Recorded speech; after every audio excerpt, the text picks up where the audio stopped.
Друзья, с ума сойти, словно это было вчера. Участница проекта «Кондитер», участница проекта «Битва шефов». Невероятная легенда Татарстана. Венера. Браво, друзья, давайте поаплодируем. Браво! Очень скромная и при этом невероятно талантливая. Просто богиня телеканала «Пятница».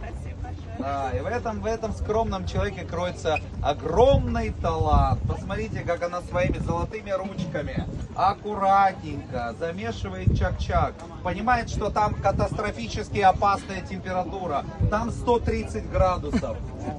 Уже остыл на 15. Да, 115 градусов. Несмотря на это, посмотрите, без шерстяных перчаток, только в тонике, обжигая свои руки, но во имя рекорда Венера вместе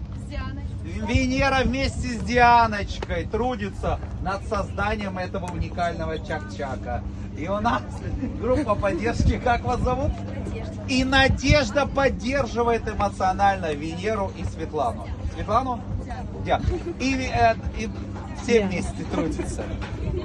Вообще, браво. Венера, очень рад вас видеть. Вы вообще не меняетесь. Вот сколько времени проходит, а такое ощущение, что вы как будто даже молодеете. Да, такой же открытый взгляд, такие же длинные ресницы. Вы просто потрясаете. Ну что у нас дальше? А там дальше.